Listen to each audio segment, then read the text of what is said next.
ಕೃಷ್ಣ ಕೃಷ್ಣ ಕೃಷ್ಣ ಪರಮಾತ್ಮ ಮೈ ಮರ್ತಾನ ಭಕ್ತ ಧ್ಯಾನದೊಳಗ ಗೌಳಗಿತ್ತಿ ಕಡೆ ನೋಡಿದ. ಏ ಯವ್ವ ನಿಂದಿದ್ ಏನೇನ ನಾವು ಏನಿನ ಆಕಾರ ಯಪ್ಪ ಮಾತಾಡ್ಸ್ಬೇಡು, ಪರಮಾತ್ಮನ ಉಣಸಾಕತ್ಯಾನ ತೆನ್ಮಾಗತ್ತದ.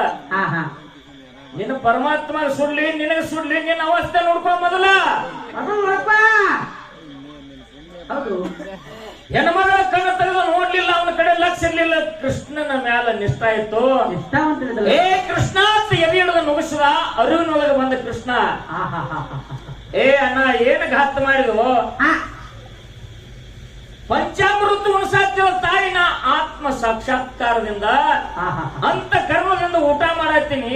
60 ಎಬ್ಬಿಸಿದಲ್ಲೋ ನನಗ. ಹೌದು ಏ ಪಂಚಾಮೃತ ಉಣ್ಣವನ ಮುದ್ದವನ ಬಾಳಿಕಾಯಿ ಸೊಟ್ಟಿತ್ತಿನ ನೋಡು. ಅವಾಗ ಹೆಣ್ಮಗಳು ಅರಿವಿಗೆ ಬಂದು ತೆಳಗೆ ನೋಡ್ತಾವ. ದಿಗಂಬರಿದ್ದು ಒಳಗೆ ಹೋಗಿ ಸೀರೆ ಉಟ್ಕೊಂಡು ಬಂದ್ಲು. ಹಿಂದ ನಾವು ಭಗವಂತನಲ್ಲಿ ಮೈ ಮರಿಬೇಕು. ಏ ಮೈ ಮರಿಬೇಕ್ರಿಪ್ಪ ಹೆಂಗ? ಎಲ್ಲಪ್ಪ ಮುಂಜಾನೆ ಎದ್ದು ಜಳಕ ಮಾಡಿ ಅಡ್ಡ ಉದ್ಕಡಿ ಹಿಡ್ಕೊಂಡ ದೇವ್ರ ಫೋಟೋಕ್ ಬೆಳಗು ಟೈಮ್ದಾಗ ನೀರ್ಸಕ್ಕೆ ಅವ ಮಗ ರೊಕ್ಕ ಕೊಡೋದ್ರ ಕೊಟ್ಟಿಲ್ಲ.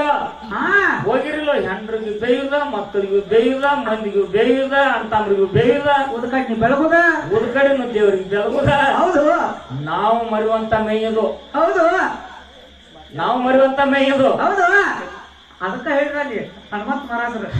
ಹೌದು ಮಾಡಿ ಸಾವುಕಾರ ಶಗುಣಶ್ಯಾಗ ಅಡಿಕಿದ್ರಿ. ಹೌದು ಶಗುಣಶ್ಯಾಗ ಅಡಿಕೆದು ಕೆಂಪಟಿ ಕೇದಾರ್ ಮಾಸ್ತರ್ ನಮ್ಗ ಕೌಲ್ಗುಡ್ ಅಮರೇಶ್ವರ ಮಹಾರಾಜರು ಬಂದಿರು. ಹೌದು ಅವ್ರಿಗೊಂದ್ ತಾಸು ಪ್ರವಚನ ಕೊಟ್ರು. ಕೊಟ್ರಲ್ರಿಪ್ಪ. ಅವ್ರದ್ದು ಮುಗಿದ ಮೇಲತ್ತ ಶಗುಣಶ್ಯ ಹನುಮಂತ ಮಹಾರಾಜರ ಪೊಳೆ ಬತ್ತು ಹೊಡಿದಿ ಕಟ್ಟಡೆ. ಅವ್ರ ಅಂದ್ರು ಕತೆ ಹೇಳ್ಕೊತ ಒಂದು ದೃಷ್ಟಾಂತ ಹೇಳಿದ್ರು. ಏನ್ ಹೇಳ್ರಿಪ್ಪ? ಜಗತ್ತಿನೊಳಗ ಒಬ್ಬೊಬ್ಬರ ಒಂದೊಂದು ತರ ಬತ್ಲೆ ಹಾಕಾರ. ಗೌಳಗಿತ್ತಿ ಕೃಷ್ಣನ ಧ್ಯಾನದೊಳಗ ಬತ್ತಲೆ ಆಗ್ಯಾಳ. ಬತ್ಲೆ ಆಗ್ಯಾಳ್ರಿಪ್ಪ. ಇಲ್ಲೊಬ್ಬ ಬತ್ಲೆ ಆಗ್ಯಾನ ಕೇಳ್ರಿ. ಊರಾಗ ಮಂದಿ ಕಣ್ಣಾಗ ಮಣ್ಣು ಹೋಗೋದು ಪಟ್ಟಿಂಗ್ ತಾನ ಮಾಡಿ 15-20 ಲಕ್ಷ ರೂಪಾಯಿ ಸಾಲ ಮಾಡ್ಯಾನ ಮಗ. ಸಾಲ ಮಾಡ್ಯಾನ್ರಿಪ್ಪ. ಸಾಲ ಮಾಡ್ಯಾನ. ಊರಾಗ ಮನಿ ಇಲ್ಲ, ಅಡವ್ಯಾಗ ಹೊಲ ಇಲ್ಲ.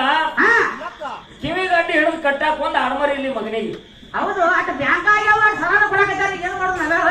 20-30 ಲಕ್ಷ ಸಾಲ ಮಾಡ್ಯಾನ. ಅದ್ರೊಳಗ ಒಬ್ಬ ದೊಡ್ಡ ಸಾವುಕಾರ ಏನ್ ಮಾಡ್ಯಾನ 10 ಲಕ್ಷ ಗಂಟ್ಲೆ ಸಾಲ ಕೊಟ್ಟಾನ. ಹೌದು ಅವ 15 ದಿನ ಗಂಟ್ಲೆ ಮುಂಜಾನೆ ಮನಿಗೆ ಮಾರಿಗೆ ಎಡ್ತಾಕೋದ ಎಡ್ಕಾದು.